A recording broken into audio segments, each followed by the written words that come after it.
ಎಲ್ಲರಿಗೂ ನನ್ನ ವಿಡಿಯೋಗೆ ಸ್ವಾಗತ. ಸೊ ಈ ವಿಡಿಯೋನಲ್ಲಿ ನಾವು concepts of mechanical engineering 1 week 5 ನಾವು ಈ ವಿಡಿಯೋನಲ್ಲಿ ಡಿಸ್ಕಸ್ ಮಾಡ್ತೀವಿ. ಮೊದಲನೇದಾಗಿ ವೀಕ್ 5 ಅಲ್ಲಿ ಮೊದಲನೇ ಪ್ರಶ್ನೆ ಹೀಗಿದೆ: list the classification of non metals. So ಈ ಕ್ಲಾಸಿಫಿಕೇಶನ್ನ ನೀವು ಆಲ್ರೆಡಿ ಒಂದು ಕ್ವೆಶ್ಚನಲ್ಲಿ ನೀವು ನೋಡಿದ್ದೀರಾ ವೀಕ್ 2 ಅಲ್ಲಿ. So classification of non metals has classified into polymers, ceramics, composites and ನಾಲ್ಕನೇದು ಅಡ್ವಾನ್ಸ್ಡ್ ಮೆಟೀರಿಯಲ್ಸ್ ಅಂತ. ಸೊ ಅದನ್ನು ಬೇಕಾದರೂ ಬರಿಬೋದು. ಸೊ ಇಲ್ಲಿ ಒಂದು ಸ್ವಲ್ಪ ಎಲಾಬೊರೇಟ್ ಆಗಿದೆ. So polymers are classified into thermoplastic, thermopolymers, biodegradable polymers. ಇಲ್ಲಿ ನಾನು ಎಕ್ಸಾಂಪಲ್ಸ್ ಕೊಟ್ಟಿದ್ದೀನಿ. ಥರ್ಮೋಪ್ಲಾಸ್ಟಿಕ್ಗೆ PE, PVC, nylon, ABS, PLA. Thermosetting example bakelite and epoxy resin. ಬಯೋಡಿಗ್ರೇಡಬಲ್ಗೆ PLA, PHB ಅಂತ ಕೊಟ್ಟಿದ್ದೀನಿ. ನೆಕ್ಸ್ಟ್ ಸೆರಾಮಿಕ್ಸಲ್ಲಿ examples oxide ceramics, aluminium oxide, zirconia, carbide ceramics, silicon carbide, tungsten carbide. ಕಾಂಪೋಸಿಟ್ಸಲ್ಲಿ FRP, MMC, CMC. So ನೀವು ಇದನ್ನಾದರೂ ಬರಿಬೋದು, ಅಥವಾ ನೀವು ವೀಕ್ 2ನಲ್ಲಿ ಕ್ಲಾಸಿಫಿಕೇಶನ್ ಆಫ್ ನಾನ್ ಮೆಟಲ್ಸ್ ಇತ್ತಲ್ಲ ಅದನ್ನಾದರೂ ಬರಿಬೋದು. ಬಟ್ ಈ ಎಕ್ಸಾಂಪಲ್ಸ್ನ ಟು ಎಕ್ಸಾಂಪಲ್ಸ್ನ ಆ್ಯಡ್ ಮಾಡ್ಕೋಬೇಕು. So that is the things you need to add. So ಅದು ಬಿಟ್ಟು ನೆಕ್ಸ್ಟ್ ಕ್ವೆಶನ್ ಈ ರೀತಿ ಇದೆ: explain the polymer where applications and list the types of polymer. So ಇದು ಅಪ್ಲಿಕೇಶನ್ ಅಲ್ಲ, ಟೈಪ್ಸ್ ಆಫ್ ಪಾಲಿಮರ್. ಇಲ್ಲಿ ಪ್ರಾಪರ್ಟೀಸು ಇದೆ, ಟೈಪ್ಸು ಇದೆ, 4 ಎಕ್ಸ್ಪ್ಲೇನ್ ಮಾಡಿದ್ದೀನಿ. ಮೊದಲನೇದು what is polymer. Polymer is a large molecule. Polymer ಅನ್ನೋದು ಒಂದು ದೊಡ್ಡ ಲಾರ್ಜ್ ಮಾಲಿಕ್ಯೂಲ್. ಅದನ್ನು ಹೇಗೆ ಮಾಡಿದ್ದೀವಿ? By repeated linkage of the small molecules. Small ಮಾಲಿಕ್ಯೂಲ್ಸ್ನ ರಿಪೀಟೆಡ್ ಆಗಿ ಯೂಸ್ ಮಾಡಿ ಮಾಡಿ ಮಾಡಿ ಅದನ್ನೆಲ್ಲ ಏನು ಮಾಡ್ತಾ ಇದ್ವಿ? ಲಾರ್ಜ್ ಮಾಲಿಕ್ಯೂಲ್ ಆಗಿ ಮಾಡ್ತೀವಿ. ಇದನ್ನು ನಾವು ಮೊನೋಮರ್ಸ್ ಅಂತ ಕರಿತೀವಿ. The polymers can be natural or synthetic. Polymers ಅನ್ನೋದು ನ್ಯಾಚುರಲ್ ಆಗೋದ್ರೂ ಇರ್ಬೋದು ಅಥವಾ ಸಿಂಥೆಟಿಕ್ ಆದರೂ ಇರ್ಬೋದು. ಆದರೆ ಎಲ್ಲ ಪ್ಲಾಸ್ಟಿಕ್ಸ್ ಪಾಲಿಮರ್ಸ್ ಆಗತ್ತೆ, ಬಟ್ ಎಲ್ಲ ಪಾಲಿಮರ್ಸು ಪ್ಲಾಸ್ಟಿಕ್ ಆಗಲ್ಲ.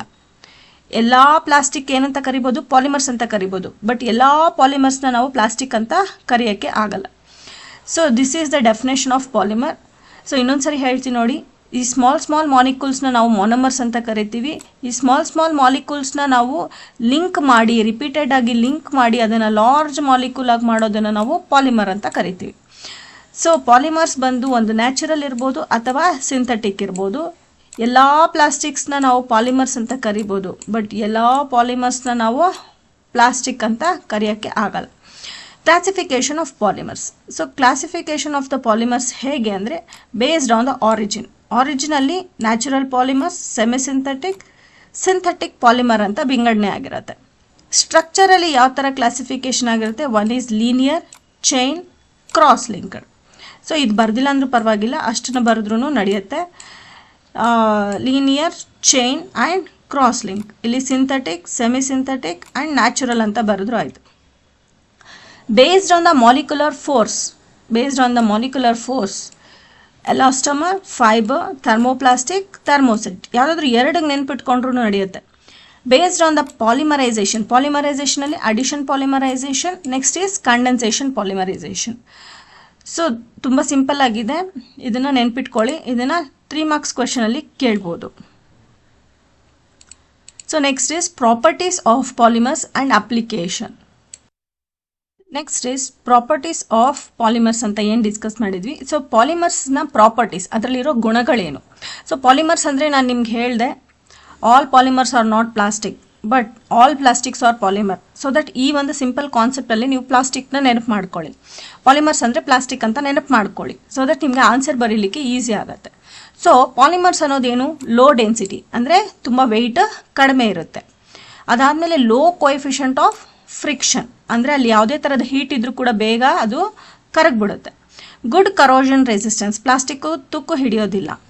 ಗುಡ್ ಮೋಲ್ಡೆಬಿಲಿಟಿ, ಅಂದರೆ ನಿಮ್ಗೆ ಯಾವ ಶೇಪ್ ಬೇಕೋ ಆ ಶೇಪ್ನ ಪ್ಲಾಸ್ಟಿಕ್ನ ಕರಗಿಸಿ ಹಾಕ್ಕೋಬೋದು. ಎಕ್ಸಲೆಂಟ್ ಸರ್ಫೇಸ್ ಫಿನಿಶ್ ನೀಟಾಗಿ ಕೊಡ್ಬೋದು. ಎಕನಾಮಿಕಲ್, ಅಂದರೆ ಸ್ವಲ್ಪ ಕಾಸ್ಟ್ಲಿ ಇರುತ್ತೆ. ಆಮೇಲೆ ಟೆನ್ಸೈಲ್ ಸ್ಟ್ರೆಂತ್ ಈಸ್ ಪೋರ್, ಅಂದರೆ ಅದರಲ್ಲಿರೋ ಮೆಕ್ಯಾನಿಕಲ್ ಪ್ರಾಪರ್ಟೀಸು ತುಂಬ ಕಡಿಮೆ ಇರುತ್ತೆ. ಅದಾದಮೇಲೆ ಡಿಫ್ರೆಂಟ್ ಕಲರ್ಸ್ ಬರುತ್ತೆ, ಡಿಫ್ರೆಂಟ್ ಟೆಂಪರೇಚರ್ ರೆಸಿಸ್ಟೆನ್ಸ್ ಅಂದರೆ ಪೂರಿಂದ ಟೆಂಪರೇಚರ್ ರೆಸಿಸ್ಟೆನ್ಸ್, ಯಾವುದೇ ಟೆಂಪರೇಚರ್ ಇಟ್ಟು ಬೇಗ ಕರಗಿಬಿಡುತ್ತೆ, ಲೋ ಮೆಲ್ಟಿಂಗ್ ಪಾಯಿಂಟ್. ಇಷ್ಟರಲ್ಲಿ ನಾನು ನಿಮಗೆ ಒಂದು 7 ಪಾಯಿಂಟ್ಸ್ನ ಮಾರ್ಕ್ ಮಾಡಿಸ್ತೀನಿ, ಅಷ್ಟನ್ನು ನೆನ್ಪಿಟ್ಕೊಳ್ಳಿ. ಮೊದಲನೇದೇನಪ್ಪ ಅಂದರೆ plastic is low density, good corrosion resistance, good mouldability, it is more costly, ಅದಾದಮೇಲೆ low mechanical properties, low melting point. Okay, ಅದಾದಮೇಲೆ plastic has different colours and it has good surface finish ಅಂತ ಹೇಳ್ಬೋದು. So that ಈ 8 ಪಾಯಿಂಟ್ಸ್ನ ನೀವು ನೆನ್ಪಿಟ್ಕೊಂಡ್ರೆ ಈಸಿಯಾಗಿ you can score the marks. Plastic ಅನ್ನೋಷ್ಟೊಳಗೆ ಈ ಸಿಂಪಲ್ 8 ಪಾಯಿಂಟ್ಸ್ ಈಸಿಯಾಗಿ ನೆನ್ಪಿಟ್ಕೋಬೋದು. ಸೊ ಎಲ್ಲೆಲ್ಲಿ ಯೂಸ್ ಮಾಡ್ತಾರೆ ಈ ಪಾಲಿಮರ್ಸ್ ಅನ್ನೋದು? ಎಲೆಕ್ಟ್ರಿಕ್ ವೈರಿಂಗ್, ಇನ್ಸುಲೇಷನ್ ಮಾಡೋದಕ್ಕೆ, ಎಲೆಕ್ಟ್ರಿಕ್ ವೈರ್ಸ್ಗೆ ಸುತ್ತಲೂ ಪ್ಲಾಸ್ಟಿಕ್ ಇರುತ್ತಲ್ಲ ಇನ್ಸುಲೇಷನ್ ಥರ, ಅದಕ್ಕೆ ಯೂಸ್ ಮಾಡ್ಬೋದು. Next drain pipes, water pipes ಅಲ್ಲಿ ಯೂಸ್ ಮಾಡ್ತೀವಿ. ಆಟೋಮೊಬೈಲ್ ಇಂಡಸ್ಟ್ರಿಯಲ್ಲಿ ಎಲ್ಲಿ ಯೂಸ್ ಮಾಡ್ತೀವಿ? ಡ್ಯಾಶ್ ಬೋರ್ಡ್ಸ್, ಎಲ್ಲರದು ಕಾರ್ದು ಡ್ಯಾಶ್ ಬೋರ್ಡ್ಸ್ ಗೊತ್ತಿದೆಲ್ಲ, ಆ ಡ್ಯಾಶ್ ಬೋರ್ಡ್ಸ್, ಅದಾದಮೇಲೆ ಬಂಪರ್ಸ್, ಟೈರ್ಸ್, ಇದರಲ್ಲಿ ಪಾಲಿಮರ್ಸ್ನ ನಾವು ಯೂಸ್ ಮಾಡ್ತೀವಿ. ಎಲೆಕ್ಟ್ರಿಕಲಲ್ಲಿ ಇನ್ಸುಲೇಟರ್ಸು, ಸ್ವಿಚ್ ಬೋರ್ಡ್ಸ್, ಸ್ವಿಚಸ್ ಇರುತ್ತಲ್ಲ ಆ ಸ್ವಿಚಸ್ನ ಮಾಡೋಕ್ಕೆ ಯೂಸ್ ಮಾಡ್ತೀವಿ. ಮೆಡಿಕಲಲ್ಲಿ ಎಲ್ಲಿ ಯೂಸ್ ಮಾಡ್ತೀವಿ? ಸಿರೇಂಜ್, ಸ್ಟ್ರೆಚರ್ಸಲ್ಲಿ ಯೂಸ್ ಮಾಡ್ತೀವಿ. ಪ್ಯಾಕಿಂಗಲ್ಲಿ ಎಲ್ಲಿ ಯೂಸ್ ಮಾಡ್ತೀವಿ? ಬಾಟಲ್, ಟ್ರೇಸ್, ಟೇಬಲ್ಸ್, ಅದರಲ್ಲಿ ಯೂಸ್ ಮಾಡ್ತೀವಿ. ಕನ್ಸ್ಯೂಮರ್ ಗೂಡ್ಸ್ ಅಂದರೆ ನಾವು ಬಳಕೆ ಮಾಡೋವಂಥದ್ದು, ಟಾಯ್ಸು, ಕಂಟೈನರ್ಸು, ನಿಮಗೆ ಗೊತ್ತಿದೆ ನಾವು ಆಟ ಆಡೋ ಸಾಮಾನುಗಳು, ಹಾಗೆ ಕಂಟೈನರ್ಸು, ಇದನ್ನೆಲ್ಲ ನಾವು ಯೂಸ್ ಮಾಡ್ತೀವಿ. ಕನ್ಸ್ಟ್ರಕ್ಷನಲ್ಲಿ pipes, windows, flooring, gloves, rubber, ಇದನ್ನೆಲ್ಲ ಯೂಸ್ ಮಾಡ್ತೀವಿ. ನೆಕ್ಸ್ಟ್ ಅದರ್ ಅಂದಾಗ adhesive, paints, textile coatings. So ನೀವು ಅನ್ಕೋಬೋದು ಪ್ಲಾಸ್ಟಿಕ್ ಅಂತ ಅನ್ಕೊಳ್ಳಿ ಅಂತ ಅಂದ್ಬಿಟ್ಟು ಇದರಲ್ಲಿ ಬೇರೆಲ್ಲ ಹೇಳಿದ್ದೀನಿ ಅಂತ. ನಾನು ಹೇಳಿದ್ದೀನಿ ನಿಮಗೆ ಪ್ಲಾಸ್ಟಿಕ್ನ ನಾವು ಪಾಲಿಮರ್ ಅಂತ ಕರಿಬೋದು, ಬಟ್ ಪಾಲಿಮರ್ನ ನಾವು ಪ್ಲಾಸ್ಟಿಕ್ ಅಂತ ಕರೆಯೋಕ್ಕಾಗಲ್ಲ. ಸೊ ಪಾಲಿಮರಲ್ಲಿ ಅಡೇಷನ್ ಇರುತ್ತೆ, ಟೆಕ್ಸ್ಟೈಲ್ಸ್ ಇರುತ್ತೆ, ಲೈಕ್ ಎಷ್ಟೊಂದು ಮೆಟೀರಿಯಲ್ಸ್ ಅದರಲ್ಲಿ ಆ್ಯಡ್ ಆಗುತ್ತೆ. ಸೊ PVC, PE, ಥರ್ಮೋಪ್ಲಾಸ್ಟಿಕ್, ಥರ್ಮೋಸೆಟ್ ಎಲ್ಲನೂ ಇರುತ್ತೆ. ಸೊ ದಟ್ ಪಾಲಿಮರ್ ಅಂತ ನಾವು ಜನರಲ್ ಆಗಿ ಹೇಳಿದ್ವಿ. ಜಸ್ಟ್ ನೀವು ಇಮ್ಯಾಜಿನೇಷನ್ ಮಾಡ್ಕೊಳ್ಳಿ, ಈಸಿಯಾಗಿ ಬರಿಬೋದು ಅಂತ. ಎಲ್ಲೆಲ್ಲಿ ನೀವು ಪ್ಲಾಸ್ಟಿಕ್ನ ಕಂಡಿರ್ತೀರೋ ಅದನ್ನೆಲ್ಲ ನೀವು ಅಪ್ಲಿಕೇಶನ್ಸ್ ಆಗಿ ಮತ್ತು ಅದರ ಒಂದು ಗುಣಗಳನ್ನ ನೀವು ಇಲ್ಲಿ ಬರ್ಕೊಂಡ್ರೆ you can write the answer ಅನ್ನೋದಕ್ಕೋಸ್ಕರ ನಾನು ಆ ಥರ ಅಸ್ಯೂಮ್ ಮಾಡ್ಕೊಳ್ಳಿ ಅಂತ ಹೇಳಿದ್ದೆ. So next question, explain the biodegradable polymer. So ಈ ಪ್ರಾಪರ್ಟೀಸ್ ಆಫ್ ಪಾಲಿಮರ್ ತುಂಬ important. So next question is explain the biodegradable polymer. So what is biodegradable? Bio means it is biological, degradable ಅಂದರೆ it changes it shape, ಅಂದರೆ degrade ಆಗುತ್ತೆ ಅಂತ. So biodegradable polymers ಅಂತ ಕೇಳ್ತಾ ಇದ್ದೀವಿ. So biodegradable ಅನ್ನೋದು ನಿಮಗೆ ಕಾನ್ಸೆಪ್ಟ್ ಅರ್ಥ ಆಗಿದೆ. Bio is nothing but as biological, degrade ಆಗುತ್ತೆ, it changes one form to another form, ಅದರ್ದು polymers. So what is biodegradable polymers? These are the materials that can broken down by the microorganism. Biody ಅಂದರೆ biology materials ಅಂದರೆ it can be broken down by the microorganism. ಸಿ ಪಾಲಿಮರ್ಸಲ್ಲಿ ಯಾವುದೇ ಒಂದು ಮೆಟೀರಿಯಲಲ್ಲಿ micro ಆರ್ಗನಿಸಮ್ನ use ಮಾಡಿಕೊಂಡು ಅಥವಾ bacteria, fungus, algae ಈ ಥರ ಯೂಸ್ ಮಾಡಿಕೊಂಡು ನಾವು ಅದನ್ನು ಬ್ರೇಕ್ ಮಾಡ್ತೀವಿ. ಅಂದರೆ ದೊಡ್ಡದಾಗಿರೋವಂಥದ್ದನ್ನು ಸಿಂಪಲ್ ಆಗಿ ಬ್ರೇಕ್ ಮಾಡ್ತೀವಿ. ಅದನ್ನು ನಾವು ಬಯೋಡಿಗ್ರೇಡಬಲ್ ಅಂತ ಕರಿತೀವಿ. So these are into simple and non toxic compounds. Non toxic ಅಂತಂದರೆ ಇದರಲ್ಲಿ ಯಾವುದೇ ಥರದ ಒಂದು ವಿಷಪೂರಿತ ಅಂದರೆ ವಿಷಕಾರಿ ಇರುವಂಥದ್ದು ಏನೂ ಕಾಂಪೌಂಡ್ಸ್ ಇರೋದಿಲ್ಲ. ಸೊ ಬಯೋಡಿಗ್ರೇಡಬಲ್ ಪಾಲಿಮರ್ ಅನ್ನೋದು ನ್ಯಾಚುರಲ್ ಆಗಿ ನಾವು ಯೂಸ್ ಮಾಡುವಂಥ material. So these polymers are design for a time to reduce the environmental impact. ನಮ್ಮ ಒಂದು ಬಯೋಲಜಿಕಲ್ ಎನ್ವಿರಾನ್ಮೆಂಟಲ್ಲಿ ಯಾವುದೇ ಥರದ ತೊಂದರೆಗಳಾಗಬಾರದು ಅನ್ನೋದಕ್ಕೋಸ್ಕರ ಬಯೋಡಿಗ್ರೇಡಬಲ್ ಪಾಲಿಮರ್ಸ್ನ ನಾವು ಬಳಸ್ತೀವಿ. ಬಯೋಡಿಗ್ರೇಡಬಲ್ ಪಾಲಿಮರ್ಸ್ ನಿಮ್ಗೆ ಅರ್ಥ ಆಗಬೇಕು ಅಂದರೆ ಉದಾಹರಣೆಗೆ ನಾನು ನಿಮಗೆ ಹೇಳ್ತೀನಿ. ಸ್ಟಾರ್ಚ್ ಎಲ್ಲರಿಗೂ ಗೊತ್ತಿದೆಲ್ಲ, ಗಂಜಿ is also A polymer, starch. So ಆ ಗಂಜಿನ ಏನು ಮಾಡ್ತೀರಾ ನೀವು? ಒಂದು ಬಟ್ಟೆಗೆ ಹಾಕ್ತೀರಾ, ಇಲ್ಲ ಗಮ್ ಥರ ಅಡೇಷನ್ ಥರ ಯೂಸ್ ಮಾಡ್ತೀರಾ paper ಅಂಟಿಸೋದಕ್ಕೆ. So this is also one of the polymer. ಇದೇನಾಯಿತು? Natural ಅಂದರೆ ಬಯೋಲಜಿಕಲ್ ಅಂದರೆ ನೇಚರಲ್ಲಿ ಸಿಕ್ಕಿರೋವಂಥದ್ದು, ಅಂದರೆ ನೀವು ಮಾಡಿರೋವಂಥದ್ದು. ಈ ಸ್ಟಾರ್ಚ್ನ ನೀವು ಜಾಸ್ತಿ ದಿವಸ ಇಟ್ಟರೆ ಕೊಳ್ತೋಗುತ್ತೆ, ಹೌದಾ? ಕೊಳ್ತೋಗಿ ಅದು ಒನ್ ಫಾರ್ಮ್ ಆಫ್ ಇದರಿಂದ ಇನ್ನೊಂದು ಫಾರ್ಮ್ಗೆ ಕನ್ವರ್ಟ್ ಆಗುತ್ತೆ. ಹೇಗೆ? By growing the micro organism ಅಥವಾ ಬ್ಯಾಕ್ಟೀರಿಯಾ ಅದರಲ್ಲಿ ಗ್ರೋ ಆದಾಗ ಏನಾಗಿರುತ್ತೆ, ಅದು ಚೇಂಜ್ ಆಗ್ತಾ ಬರುತ್ತೆ. ಸೊ ಅದನ್ನು ನಾವು ಬಯೋಡಿಗ್ರೇಡಬಲ್ ಅಂತ ಕರಿತೀವಿ. ಓಕೆನಾ? ಈ ಒಂದು ಸಿಂಪಲ್ ಕಾನ್ಸೆಪ್ಟ್ ಅರ್ಥ ಆಯಿತು ಅಂತ ಅಂದ್ಕೊಂಡು. ಓಕೆ, ಸೊ ಬಯೋಡಿಗ್ರೇಡಬಲ್ ಅನ್ನೋದು ಏನಪ್ಪ ಅಂದರೆ ಇದು ಸಿಂಪಲ್ ಆಗಿ ಮಾಲಿಕ್ಯೂಲ್ಸ್ನ ಬ್ರೇಕ್ ಮಾಡುತ್ತೆ with the help of microorganism, bacteria, ಫಂಗಸ್ಸಿಂದ. ಬಟ್ ಇಟ್ ನಾನ್ ಟಾಕ್ಸಿಕ್ ಅಂತ ಕರಿತೀವಿ. ಸೊ ಇದರಲ್ಲಿ ಏನಪ್ಪ ಟೈಪ್ಸ್ ಇದಾವೆ ಬಯೋಡಿಗ್ರೇಡಬಲಲ್ಲಿ? PLA, PHA, PBS and starch based polymer. So ಮೊದಲನೇದು PLA ಎಂದರೆ ಏನು? ಸೊ PLA ಅನ್ನೋದು ಏನಂತ ಕರಿತೀವಿ? It is a renewable resource like corn, starch and sugarcane. So polylactic acid, PLA ಅಂದರೆ ಪಾಲಿಲ್ಯಾಕ್ಟಿಕ್ ಆ್ಯಸಿಡ್. ಇದು ಎಲ್ಲಿಂದ ಬರುತ್ತೆ? ಕಾರ್ನ್ ಸ್ಟಾರ್ಚ್ ಮತ್ತು ಶುಗರ್ ಕೇನ್ ಜ್ಯೂಸ್ ಬರುತ್ತಲ್ಲ, ಅದರಲ್ಲಿ ನಾವು PLA ಅನ್ನೋದನ್ನು ಎಕ್ಸ್ಟ್ರಾಕ್ಟ್ ಮಾಡ್ತೀವಿ. ಎಲ್ಲಿ ಯೂಸ್ ಮಾಡ್ತೀವಿ ಇದನ್ನು? ಪ್ಯಾಕಿಂಗ್ ಇಂಡಸ್ಟ್ರಿ, ಟೆಕ್ಸ್ಟೈಲು, ಮೆಡಿಕಲ್ ಅಪ್ಲಿಕೇಶನ್ಸಲ್ಲಿ ನಾವು ಇದನ್ನು ಯೂಸ್ ಮಾಡ್ತೀವಿ. ನೆಕ್ಸ್ಟ್ ಪಾಲಿಹೈಡ್ರೋ ಆಲ್ಕಲನೋಟ್ಸ್ ಅಂತಂದರೆ PHA. ಇದನ್ನು ಎಲ್ಲಿ ಯೂಸ್ ಮಾಡ್ತೀವಿ? This is a biodegradable packing for agriculture, biomedical applications. So ಇಲ್ಲಿ ಕೂಡ ಅಷ್ಟೇ ಬ್ಯಾಕ್ಟೀರಿಯಲ್ ಫರ್ಮೆಂಟೇಷನ್ ಅಂತಂದಾಗ ಕೊಳೆತು ಅದು ಒಂದು ಫಾರ್ಮ್ ಆಫ್ ಎನರ್ಜಿನ ಪ್ರೊಡ್ಯೂಸ್ ಮಾಡುತ್ತೆ. ನೆಕ್ಸ್ಟ್ ಪಾಲಿಬ್ಯೂಟನಲ್ ಸುಸನೈಟ್ ಅಂತಂದರೆ PBS. ಸೊ ಇದನ್ನು ಎಲ್ಲಿ ಯೂಸ್ ಮಾಡ್ತೀವಿ? ಸುಸ್ನಿಕ್ ಆ್ಯಸಿಡ್ ಪ್ರೊಡ್ಯೂಸ್ ಮಾಡುತ್ತೆ, 1,4 ಬ್ಯೂಟನಾಲ್ ಇರುತ್ತೆ. ಸೊ ಇದನ್ನು ಕೂಡ ಅಷ್ಟೇ package and disposable cutlery for agricultural films. ಅಂದರೆ ಇದು ಕೂಡ ಅಷ್ಟೇ ಪ್ಯಾಕೇಜು ಮತ್ತು ಡಿಸ್ಪೋಸಬಲ್ ಕಟ್ಲರಿ ಅಂದರೆ ಬಿಸಾಡೋ ಅಂಥ ಒಂದು ಬಿಸಾಡೋ ಅಂಥ ಒಂದು ಕಟ್ಲರಿಯಲ್ಲಿ ನಾವು ಯೂಸ್ ಮಾಡ್ತೀವಿ. ನೆಕ್ಸ್ಟ್ ಈ starch based polymers. So starch base ಅಂದರೆ ನ್ಯಾಚುರಲ್ ಸ್ಟಾರ್ಚ್ ಇರುತ್ತೆ, ಲೈಕ್ ಕಾರ್ನು, ಪೊಟ್ಯಾಟೋಸ್, ಟೊಪಿಕಾ, ಮರಗೆಣಸು. ಟೊಪಿಕಾ ಅಂದರೆ ಮರಗೆಣಸು. ಸೊ ಕಾರ್ನ್ ಅಂದರೆ ನಿಮಗೆ ಗೊತ್ತಿದೆ ಜೋಳ, ಆಲೂಗಡ್ಡೆ ಮತ್ತು ಮರಗೆಣಸು. ಇವನಲ್ಲಿ ನಮಗೆ ಒಂದು ಸ್ಟಾರ್ಚ್ ಪ್ರೊಡ್ಯೂಸ್ ಮಾಡ್ತೀರಿ. ಸ್ಟಾರ್ಚ್ ಇನ್ ದ ಸೆನ್ಸ್ ಒಂದು ಗಂಜಿ ಥರ ಬರುತ್ತೆ. ಸೊ ಆ ಸ್ಟಾರ್ಚ್ನ ನಾವು ಮತ್ತೆ ಯೂಸ್ ಮಾಡ್ತೀವಿ. ಏನಕ್ಕೆ? ಪ್ಯಾಕಿಂಗು, ಡಿಸ್ಪೋಸಬಲ್ ಬ್ಯಾಗ್ಸು, ಅದಾದಮೇಲೆ ಅಗ್ರಿಕಲ್ಚರ್ ಅಪ್ಲಿಕೇಶನ್ಸ್ಗೆ ನಾವು ಯೂಸ್ ಮಾಡ್ತೀವಿ. ಡಿಸ್ಪೋಸಬಲ್ ಬ್ಯಾಗ್ಸ್ ಅಂತಂದರೆ ಈಗ ಆಲ್ರೆಡಿ ಸ್ಟಾರ್ಚ್ ಬೇಸ್ಡ್ ಕವರ್ಸ್ ಬಂದಿದೆ. ಏನು ಅಂತಂದರೆ ನೀವು ಇಟ್ಟಿದ್ದ ಜಾಗದಲ್ಲೇ ಅದು ಪೌಡರ್ ಆಗಿಬಿಡುತ್ತೆ, ಲೈಕ್ ಕವರ್ ಇದ್ದಿದ್ದಂಗೆ ಬಯೋಡಿಗ್ರೇಡಬಲ್ ಆಗಿಬಿಡುತ್ತೆ. ಹಳೆ ಪ್ಲಾಸ್ಟಿಕ್ ಕವರ್ಸ್ ಎಲ್ಲ ಏನು ವರ್ಷಾನುಗಟ್ಟಲೆ ಇದ್ರೂ ಕೂಡ ಆಗೋದಿಲ್ಲ. ಬಟ್ ಸ್ಟಾರ್ಚ್ ಬೇಸ್ಡ್ ಕವರ್ಸ್ ಅಂದರೆ ವೈಟ್ ಕಲರ್ ಕವರ್ಸ್ ಏನು ಬರ್ತಾ ಇದೆ, ನೀವು ಒಂದು ಫ್ರಿಡ್ಜಲ್ಲಿ, ಫಾರ್ ಎಕ್ಸಾಂಪಲ್ ಫ್ರಿಡ್ಜಲ್ಲಿ ನೀವು ಒಂದು ವಾರ ಬಿಟ್ಟಿದ್ದೀರಾ ಅಂದರೆ ಅದಾಗಿತ್ತು ಆಚೆ ತೆಗೆದು ಒಂದು ದಿವಸ ಬಿಟ್ಟರೆ ಅದು ಪೌಡರ್ ಆಗಿಬಿಡುತ್ತೆ. ಅಂದರೆ ಪ್ಲಾಸ್ಟಿಕ್ ಫುಲ್ಲು ಏನಾಗುತ್ತೆ? ಪೌಡರ್ ಆಗುತ್ತೆ. Because it is made up of by the starch based polymers. ಓಕೆನಾ? ಅದಾದಮೇಲೆ ನೀವು ಯೂಸ್ ಮಾಡ್ತಿರಲ್ಲ ಬ್ರೌನ್ ಕಲರ್ ಪ್ಯಾಕೆಟ್ಸ್ ಎಲ್ಲ, ಅದೆಲ್ಲ ಕೂಡ ಅಷ್ಟೇ ಬಯೋಡಿಗ್ರೇಡಬಲ್ ಪಾಲಿಮರ್ಸ್ನ ಯೂಸ್ ಮಾಡಿರ್ತಾರೆ. ಸೊ ದಟ್ ಅದನ್ನು ನೀವು ಮತ್ತೆ ರೀಯೂಸ್ ಮಾಡ್ಬೋದು. ಆದರೆ ರೀಯೂಸು ಮಾಡೋದ್ರಿಂದ ಅದನ್ನು ನಾವು ಬಯೋಡಿಗ್ರೇಡಬಲ್ ಪಾಲಿಮರ್ ಅಂತ ಕರಿತೀವಿ. ಸೊ ಇದು ನಿಮಗೆ ಕಾನ್ಸೆಪ್ಟ್ ಗೊತ್ತಿರಬೇಕು, but exam point of view ಏನಷ್ಟು ಇಂಪಾರ್ಟೆಂಟ್ ಇಲ್ಲ. So next question is compare the thermoplastic and thermoset. Very very very important question. Let us see what is thermoplastic and ಥರ್ಮೋಸೆಟ್.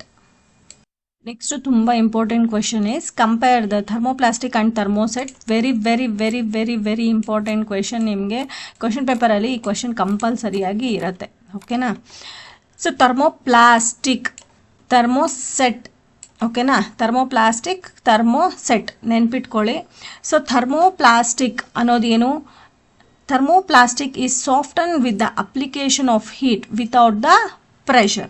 So plastic ಅನ್ನೋದು ಏನು ಮಾಡ್ತಾ ಇದ್ದೀವಿ? We are making it soft with the application of heat without the pressure. ಆ ಪ್ಲಾಸ್ಟಿಕ್ನ ನಾವು ಹೀಟ್ನ ಕೊಟ್ಟು ಏನು ಮಾಡ್ತಾ ಇದ್ದೀವಿ? ಇಲ್ಲಿ ಪ್ರೆಷರ್ನ ಯೂಸ್ ಮಾಡ್ತಾ ಇಲ್ಲ, ಹೀಟ್ನ ಕೊಟ್ಟು ಸಾಫ್ಟ್ ಮಾಡ್ತಾ ಇದ್ದೀವಿ. ಬಟ್ ಆದರೆ ಯಾವುದೇ ಥರ ಪ್ರೆಷರ್ನ ಯೂಸ್ ಮಾಡ್ತಾ ಇಲ್ಲ. ಥರ್ಮೋಸೆಟ್ಟಲ್ಲಿ ಏನು ಮಾಡ್ತೀವಿ? ಸೆಟ್ಟಿಂಗ್ಸ್ ಮಾಡಬೇಕು. ಸೊ ಹಾಗಾಗಿ ಪ್ಲಾಸ್ಟಿಕ್ನ ಸಾಫ್ಟ್ ಮಾಡ್ತೀವಿ. ಹೇಗೆ? ಹೀಟ್ ಕೊಟ್ಟು ಮತ್ತು ಪ್ರೆಷರ್ನ ಕೊಡ್ತೀವಿ. ಸೊ ಪ್ಲಾಸ್ಟಿಕ್ನ ನೀವು ಶೇಪ್ನ ಬರಬೇಕು ಅಂತಂದರೆ ಹೀಟು ಕೊಡಬೇಕು, ಹಾಗೆ ಪ್ರೆಷರು ಕೊಡಬೇಕು. ಆಗ ಅದೇನಾಗುತ್ತೆ? ಸೆಟ್ಟಿಂಗ್ ಆಗುತ್ತೆ. ಸೊ ಇದು ತುಂಬ simple. Plastics are made soften with heat and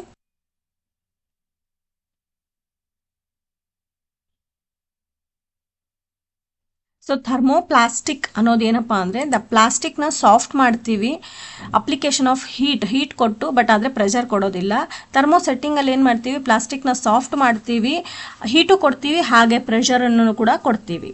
so second differentiation ಥರ್ಮೋಪ್ಲಾಸ್ಟಿಕ್ದೇನಪ್ಪ ಅಂದರೆ ಪ್ಲಾಸ್ಟಿಕ್ ಅನ್ನೋದೇನಪ್ಪ? This is linear and chain linked polymer. Thermoplastic ಅನ್ನೋದು ಲೀನಿಯರ್ ಮತ್ತು ಚೈನ್ ಲಿಂಕ್ಡ್ ಪಾಲಿಮರ್. ಥರ್ಮೋಸೆಟ್ಟಿಂಗ್ ಅನ್ನೋದು ಏನಪ್ಪ ಅಂತಂದರೆ this is the cross linked polymer. This is the cross linked polymer. Thermoplastic ಅನ್ನೋದು ಏನಪ್ಪ? This is soft and flexible. ಆದರೆ thermosetting is a hard and brittle, ಅಥವಾ not soft and not flexible ಅಂತ ಕೂಡ ಬರಿಬೋದು. ಇದಕ್ಕೆ not soft and not flexible ಅಂತಲೂ ಬರಿಬೋದು. So thermoplastic is an addition polymerisation. ನಾನೇನು ಅಂಡರ್ಲೈನ್ ಮಾಡ್ತಿದ್ದೀನೋ that is very very important. ಇಲ್ಲಿ condensation, polymerisation. Thermoplastic is low molecular weight and thermoset is a high molecular weight. Thermoplastic is a not a fire proof. ಇಲ್ಲಿ fire proof ಇರಲ್ಲ, plastic ಬೇಗ ಅಂಟ್ಕೊಳ್ಳುತ್ತೆ ಬಿಸಿಗೆ. But thermoset is a fire proof. ಥರ್ಮೋಪ್ಲಾಸ್ಟಿಕ್ನ ಮತ್ತೆ ಬಳಕೆ ಮಾಡ್ಬೋದು, it can be reused. But ಥರ್ಮೋಸೆಟ್ಟನ್ನು ಮತ್ತೆ ಯೂಸ್ ಮಾಡೋಕ್ಕೆ ಆಗಲ್ಲ. ಥರ್ಮೋಪ್ಲಾಸ್ಟಿಕ್ನ ಸಾಫ್ಟ್ ಮಾಡ್ಬೋದು, ಮತ್ತೆ ಮತ್ತೆ ಅದನ್ನು ಸಾಫ್ಟ್ ಮಾಡ್ಬೋದು. ಬಟ್ ಥರ್ಮೋಸೆಟ್ಟಿಂಗ್ನ ಮತ್ತೆ ಮತ್ತೆ ಅದನ್ನು ಸಾಫ್ಟ್ ಮಾಡೋಕ್ಕಾಗಲ್ಲ. ಸೊ ಥರ್ಮೋಪ್ಲಾಸ್ಟಿಕ್ಕಲ್ಲಿ there is no chemical change in the moulding operation. ಇಲ್ಲಿ ಯಾವುದೇ ಥರದ ಕೆಮಿಕಲ್ ಬಳಸೋ ಹಾಗಿಲ್ಲ ಮೋಲ್ಡಿಂಗ್ ಆಪರೇಷನಲ್ಲಿ. ಬಟ್ ಥರ್ಮೋಸೆಟ್ಟಲ್ಲಿ we are using the chemical change. Thermoplastic example ಬಂದು PVC, ಟೆಫ್ಲಾನ್, ಪಾಲಿಎಥಿಲಿನ್ ಅಂದರೆ PE. ಓಕೆ, ನೆಕ್ಸ್ಟು ಥರ್ಮೋಸೆಟ್ಟಲ್ಲಿ ಎಕ್ಸಾಂಪಲ್ಸ್ ಏನಪ್ಪ ಅಂದರೆ ಬ್ಯಾಕಲೈಟ್, ಎಪಾಕ್ಸಿ ರೆಸಿನ್, ಪಾಲಿಸ್ಟರ್ಸ್ ಅಂತ ಕರಿತೀವಿ. Very very very important question for your exam. ಇದನ್ನು ಯಾವುದಾದ್ರೂ ನೀವು 6 ಪಾಯಿಂಟ್ಸ್ನ ನೀವು ಕರೆಕ್ಟಾಗಿ ಜ್ಞಾಪಕ ಇಟ್ಕೊಳ್ಳಿ. This this this this this this this with example. ಇಷ್ಟು ಪಾಯಿಂಟ್ಸ್ನ ನೀವು ನೆನ್ಪಿಟ್ಕೊಳ್ಳಿ. ಈಸಿಯಾಗಿ you can score 8 to 10 marks. So next question ಈ ರೀತಿ ಇದೆ. Write the common polymers used in the daily life or daily usage. ಯಾವ್ಯಾವ ಪಾಲಿಮರ್ಸ್ನ ನಾವು ಡೈಲಿ ಯೂಸ್ ಮಾಡ್ತೀವಿ ಅಂತ ಲಿಸ್ಟ್ ಕೊಡಿ ಅಂತ ಹೇಳ್ತಾರೆ, ಅಥವಾ ಅಪ್ಲಿಕೇಶನ್ಸ್ನ ಹೇಳಿ ಅಂತ ಹೇಳ್ಬೋದು. So this is an application oriented question. So ಅದರಲ್ಲಿ ಮೊದಲನೇದು ಹೀಗಿದೆ. First one is polyethylene. So polyethylene ಅನ್ನೋದು ಎಲ್ಲಿ ಯೂಸ್ ಮಾಡ್ತೀವಿ? ಪ್ಯಾಕಿಂಗ್, ಕಂಟೈನರ್ಸ್, ಪ್ಲಾಸ್ಟಿಕ್ ಬ್ಯಾಗ್ಸ್ನ ಮಾಡೋದಕ್ಕೆ, ಬಕೆಟ್ಸ್ನ ಮಾಡೋಕ್ಕೆ ಯೂಸ್ ಮಾಡ್ತೀವಿ. So next second one is PVC ನಿಮಗೆಲ್ಲ ಗೊತ್ತಿದೆ, ಪ್ಲಂಬಿಂಗು, ಕೇಬಲ್ ಇನ್ಸುಲೇಷನ್ಸು, ಡೋರ್ಸ್ಗೆ ಯೂಸ್ ಮಾಡ್ತೀವಿ. ನೈಲಾನ್ ಅನ್ನೋದು ಎಲ್ಲಿ ಯೂಸ್ ಮಾಡ್ತೀವಿ? ದಾರ ಮಾಡೋಕ್ಕೆ, ಗೇರ್ಸ್ಗೆ, ಟೆಕ್ಸ್ಟೈಲ್ ಬಟ್ಟೆ ಮಾಡೋದಕ್ಕೆ, ಮೆಷಿನ್ ಪಾರ್ಟ್ಸು, ರೈನ್ ಕೋಟಲ್ಲಿ ಯೂಸ್ ಮಾಡ್ತೀವಿ. ಸೊ ಯಾವುದಾದ್ರೂ 3 ಎಕ್ಸಾಂಪಲ್ ನೆನ್ಪಿಟ್ಕೊಳ್ಳಿ. ABS ಅನ್ನೋದು ಎಲ್ಲಿ ಯೂಸ್ ಮಾಡ್ತೀವಿ? Helmet, toys, dashboard panels. ABS ಅನ್ನೋದು ಯೂಸ್ ಮಾಡಿದ್ದೀರಾ ಅಂದರೆ ಬ್ಯಾಕಲೈಟ್ ಮತ್ತು ABS ತುಂಬ ಗಟ್ಟಿಯಾಗಿರುತ್ತೆ ಮೆಟೀರಿಯಲ್ಲು. ನೆಕ್ಸ್ಟ್ PLA ಅನ್ನೋದು ಎಲ್ಲಿ ಯೂಸ್ ಮಾಡ್ತೀವಿ? 3D printing packages, containers, disposable ಕಪ್ಸ್ನಲ್ಲಿ ಯೂಸ್ ಮಾಡ್ತೀವಿ. ಬ್ಯಾಕಲೈಟ್ ಅನ್ನೋದು ಎಲ್ಲಿ ಯೂಸ್ ಮಾಡ್ತೀವಿ? ಎಲೆಕ್ಟ್ರಿಕಲ್ ಸ್ವಿಚಸ್ಸು, ಪ್ಲಗ್ಸ್, ಹ್ಯಾಂಡಲ್ಸು, ನೀವು ಮಿಕ್ಸರ್ ಜಾರ್ದು ಹ್ಯಾಂಡಲ್ಸು, ಇಲ್ಲ ಕುಕ್ಕರ್ದು ಜಾರ್ದು ಹ್ಯಾಂಡಲ್ಸು, ಕಡಾಯಿ ಹ್ಯಾಂಡಲ್ಸ್ ಎಲ್ಲ ಯೂಸ್ ಮಾಡ್ತಿರಲ್ಲ, black colour material, that is called Bakelite. Next epoxy resin ಅಂತ ನೋಡ್ತೀರಾ. ಎಪಾಕ್ಸಿ ರೆಸಿನ್ ಈಗಂತೂ ಎಲ್ಲ ಕಡೆ ಕಾಮನ್ ಆಗಿದೆ. ಎಲೆಕ್ಟ್ರಿಕಲ್ ಇನ್ಸುಲೇಟರ್ಸು, ನೀವು ಡೆಕೋರೇಟಿವ್ ಐಟಮ್ಸು, ಎಷ್ಟೊಂದು ಜಾಗದಲ್ಲಿ ಈಗ ಫೋಟೋಸ್ನೆಲ್ಲ ಎಪಾಕ್ಸಿ ರೆಸಿನ್ನ ಯೂಸ್ ಮಾಡಿ ನೀವು ಮೋಲ್ಡ್ಸ್ನ ಮಾಡ್ತಿದ್ದೀರಾ. ಕೀ ಚೈನ್ಸು, ಇದನ್ನೆಲ್ಲ ಎಪಾಕ್ಸಿ ರೆಸಿನಲ್ಲಿ ತುಂಬ ಯೂಸ್ ಮಾಡ್ತೀವಿ. ಸೊ ಈ ಕ್ವೆಶನ್ ಈ ರೀತಿ ಕೇಳಿದಾಗ ಯಾವುದಾದ್ರೂ 5 ಪಾಲಿಮರ್ಸ್ನ ಬರೆದು ಅದರ ಅಪ್ಲಿಕೇಶನ್ಸ್ನ ಬರೀರಿ ಅಂದರೆ ಯಾವುದಾದ್ರೂ 5ನ ನೆನ್ಪಿಟ್ಕೊಳ್ಳಿ. ತುಂಬ ಈಸಿಯಾಗಿ ನೆನ್ಪಿಟ್ಕೊಳ್ಳೋಕ್ಕಾಗೋದು. 1 ಈಸ್ PVC, ಪ್ಲಾಸ್ಟಿಕ್ ಪೈಪ್ಸು, ಬಕೆಟ್ಸ್ನ ಮಾಡ್ತೀವಿ. ನೆಕ್ಸ್ಟ್ ಈಸ್ ನೈಲಾನ್, ದಾರ ಮತ್ತು ರೈನ್ ಕೋಟು, ಬಟ್ಟೆನ ಮಾಡ್ತೀವಿ. ನೆಕ್ಸ್ಟ್ ಈಸ್ ಬ್ಯಾಕಲೈಟ್, ತುಂಬ ಇಂಪಾರ್ಟೆಂಟು. ನೀವು ಎಲ್ಲ ಎಲೆಕ್ಟ್ರಿಕಲ್ ಪ್ಲಗ್ಸ್, ಸ್ವಿಚಸ್ನ ಅದರಲ್ಲಿ ಮಾಡಿರ್ತೀರ, ಹ್ಯಾಂಡಲ್ಸ್ನೆಲ್ಲ. ಎಪಾಕ್ಸಿ ರೆಸಿನ್ನ ನೀವು ಡೆಕೋರೇಟಿವ್ ಐಟಮ್ಸು ಮತ್ತು ಎಲೆಕ್ಟ್ರಿಕಲ್ ಇನ್ಸುಲೇಟರ್ಸ್ನ ಮಾಡ್ತೀರಾ. ಅದಾದಮೇಲೆ ನೀವು ನೆನ್ಪಿಟ್ಕೊಳ್ಳೋಕ್ಕಾಗುವಂಥ ತುಂಬ ಸಿಂಪಲ್ ಈಸ್ ABS ಅನ್ನೋದು ಈಗ ತುಂಬ ಜನ ನೀವು ನೋಡಿದ್ದೀರಾ ರೋಡ್ ಸೈಡಲ್ಲಿ ಟೇಬಲ್ಸು, ಬೆಂಚಸ್ಸು, ಅದಾದಮೇಲೆ ಪ್ಲಾಸ್ಟಿಕ್ ಚೇರ್ಸ್ನ ಎಲ್ಲ ಮಾಡಿ, ಟಾಯ್ಸ್ನ ಎಲ್ಲ ಮಾಡಿ ಅದ್ರ ಮೇಲೆ ನಿಂತ್ಕೊಂಡು ಒಡೆದೋಗಲ್ಲ ನೋಡಿ ಅಂತ ಹೇಳ್ತಾರಲ್ವಾ. Because it is based on the ABS. ಅರ್ಥ ಆಯ್ತಾ? ಬಿಕಾಸ್ ಆಫ್ ABS ಇರೋದ್ರಿಂದ ಅದು ತುಂಬ ಟಫ್ ಇರುತ್ತೆ, ಹಾಗಾಗಿ ಅದನ್ನು ನೀವು ಕಾಮನ್ ಆಗಿ ಯೂಸ್ ಮಾಡ್ಬೋದು ಅಂತ. Very very important. ಈ ಕ್ವೆಶನ್ನ ಈ ರೀತಿ ಕೇಳ್ಬೋದು. So next important question is explain the ceramics properties and application. Ceramics ಎಂದರೆ ಏನು? ಸೊ ಸೆರಾಮಿಕ್ಸ್ ಹೇಳೋಕ್ಕೂ ಮುಂಚೆ ನಿಮ್ಗೆಲ್ಲರಿಗೂ ಗೊತ್ತಿದೆ, ಸೆರಾಮಿಕ್ಸ್ ಶಾಪ್ಸ್ಗಳು ಆಚೆ ಕಡೆ ಇರುತ್ತೆ.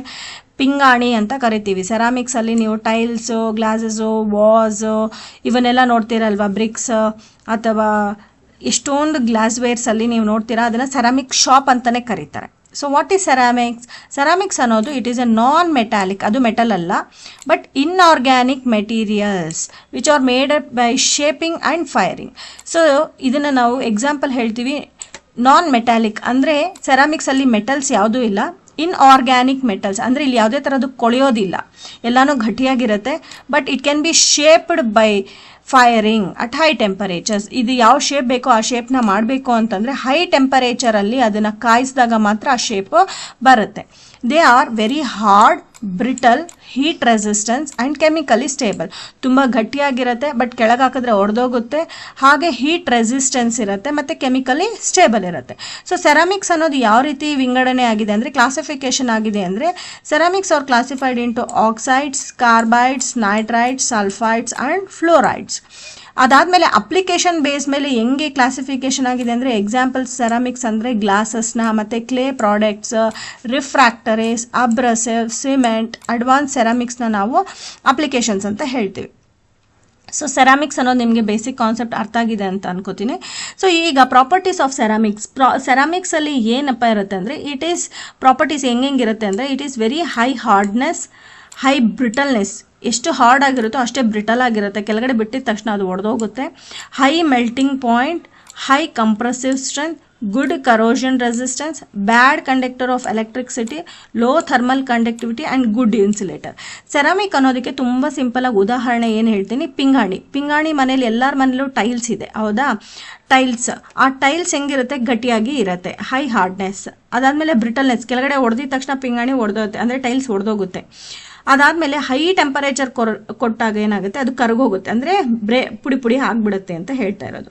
ಗುಡ್ ಕರೋಷನ್ ರೆಸಿಸ್ಟೆನ್ಸ್, ಟೈಲ್ಸ್ ಯಾವುದೇ ಕಾರಣಕ್ಕೂ ತುಕ್ಕು ಹಿಡಿಯೋದಿಲ್ಲ.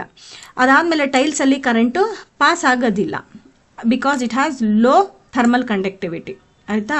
ಅದಾದಮೇಲೆ tiles can act as A good insulator ಅಂದರೆ ಕರೆಂಟ್ ಹೋಗ್ದಿರ ಇರೋ ಥರ ಅದು ಕಂಟ್ರೋಲ್ ಮಾಡೋ ಥರ ಯೂಸ್ ಆಗುತ್ತೆ. So these are the properties of ceramics.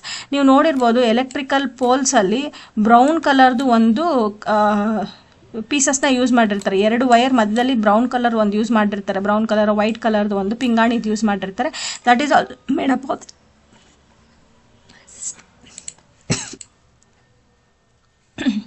So applications of ಸೆರಾಮಿಕ್ಸಲ್ಲಿ, ಸೊ ಎಲ್ಲಿ ಯೂಸ್ ಮಾಡ್ತೀವಿ ಸೆರಾಮಿಕ್ಸ್ ಅಪ್ಲಿಕೇಶನ್ನ ಬಂದುಬಿಟ್ಟು, ಸೊ ಸೆರಾಮಿಕ್ಸ್ನ ನಾವು ಪಾಟರಿಯಲ್ಲಿ ಯೂಸ್ ಮಾಡ್ತೀವಿ, ಅಂದರೆ ಮಡಿಕೆ ಮಾಡೋದ್ರಲ್ಲಿ ಯೂಸ್ ಮಾಡ್ತೀವಿ, ಅಥವಾ ಟೈಲ್ಸಲ್ಲಿ ಯೂಸ್ ಮಾಡ್ತೀವಿ. ಅದಾದಮೇಲೆ ನೇವಲ್ ವೆಹಿಕಲ್ಸಲ್ಲಿ ಯೂಸ್ ಮಾಡ್ತೀವಿ, ಮಿಸೈಲ್ಸಲ್ಲಿ ಯೂಸ್ ಮಾಡ್ತೀವಿ. ಯಾಕೆ ಸೆರಾಮಿಕ್ಸ್ನ ಯೂಸ್ ಮಾಡ್ತೀವಿ ಅಂದಾಗ, ತುಂಬ ಹಾರ್ಡ್ ಇರಬೇಕು, ಹಾಗೆ ಇನ್ಸುಲೇಟರ್ ಆಗಿ ಆ್ಯಕ್ಟ್ ಆಗಬೇಕು, ಆ ಥರ ಮೆಟೀರಿಯಲ್ಸಲ್ಲಿ ಯೂಸ್ ಮಾಡ್ತೀವಿ. ರಿಫ್ರಾಕ್ಟರೀಸ್ ಲೈಕ್ ಸೋಲಾರ್ ಪ್ಯಾನಲ್ಸಲ್ಲಿ ಎಲ್ಲ, ಕೆಲವೊಂದು ಪ್ಯಾನಲ್ಸಲ್ಲೆಲ್ಲ ರಿಫ್ರಾಕ್ಟರೀಸ್ ಇರಬೇಕಂದ್ರೆ ರಿಫ್ಲೆಕ್ಷನ್ಸ್ ಬೀಳೋ ಥರ ಇರುವಂಥ ಪಳಪಳ ಅಂತ ಮೆಟೀರಿಯಲ್ ಇರಬೇಕು. ಸೊ ಆ ಥರ ಮೆಟೀರಿಯಲ್ ಸೆರಾಮಿಕ್ಸ್ನ ಯೂಸ್ ಮಾಡ್ತೀವಿ. ಥರ್ಮಲ್ ಬ್ಯಾರಿಯರ್ಸ್, ಎಲ್ಲಿ ಹೀಟ್ ಜಾಸ್ತಿ ಆಚೆ ಕಡೆ ಹೋಗಬಾರ್ದು ಅಂಥ ಜಾಗದಲ್ಲೆಲ್ಲ ನಾವು ಸೆರಾಮಿಕ್ಸ್ನ ಬಳಸ್ತೀವಿ. ಗ್ಲಾಸ್ ವೇರ್, ನೀವು ಗಾಜಿನ ಐಟಮ್ಸ್ ಏನು ಯೂಸ್ ಮಾಡ್ತೀರೋ ಅದೆಲ್ಲನೂ ಸೆರಾಮಿಕ್ಸ್ ಅಂತ ಕರಿತೀವಿ. ಡೈನಿಂಗ್ ವೇರ್, ಕುಕ್ಕಿಂಗ್ ವೇರ್, ಅಡುಗೆ ಮನೆಯಲ್ಲಿ ನೀವು ಯೂಸ್ ಮಾಡ್ತಿರಲ್ಲ ಪಿಂಗಾಣಿ ಪಾತ್ರೆಗಳು, ಬೌಲ್ಸ್, ಅಡುಗೆ ಮಾಡೋ ಸಾಮಾನು, ಇವನ್ನೆಲ್ಲ ನಾವು ಸೆರಾಮಿಕ್ಸಲ್ಲಿ ಮಾಡಿರ್ತೀವಿ. ಅದಾದಮೇಲೆ ನೀವು ಯೂಸ್ ಮಾಡ್ತಿರಲ್ಲ mobile touch screen, TV touch screens, ಎಲ್ಲ ಟಚ್ ಸ್ಕ್ರೀನ್ಸು, ಮತ್ತು ಸೋಲಾರ್ದು ಪ್ಯಾನಲ್ಸ್ ಇರುತ್ತಲ್ಲ, ಸೊ ಆ ಥರ ಪ್ಯಾನಲ್ಸ್, ಇದನ್ನೆಲ್ಲ ಕೂಡ ಸೆರಾಮಿಕ್ಸಲ್ಲಿ ಮಾಡ್ತೀವಿ. Next snowboard, tennis racket. ಈ ಟೆನ್ನಿಸ್ ರ್ಯಾಕೆಟು, ಸ್ನೋ ಬೋರ್ಡ್ಸ್ ಎಲ್ಲ ಯಾಕೆ ಯೂಸ್ ಮಾಡ್ತೀವಿ ಅಂದರೆ, it should be good hardness, it should be very high hardness, and also it should has good compressive strength, acts as a bad conductor of electricity. So ಈ ಥರ ಕೆಲವೊಂದು application base ಮೇಲೆ ಮಾಡ್ತೀವಿ. This is very very important. ಹೇಗೆ ಅಂದರೆ 5 ಮಾರ್ಕ್ಸ್ಗೆ ನಿಮಗೆ ಪ್ರಾಪರ್ಟೀಸ್ನ ಮಾತ್ರನೇ ಕೇಳ್ಬೋದು, ಅಥವಾ ಅಪ್ಲಿಕೇಶನ್ನ ಕೇಳ್ಬೋದು, ಇಲ್ಲ ಎರಡನ್ನೂ ಸೇರಿಸಿ ನಿಮಗೆ 5 ಮಾರ್ಕ್ಸಲ್ಲಿ ಕೇಳ್ಬೋದು. So list the applications and properties of ceramics ಅಂತ ಕೇಳ್ಬೋದು.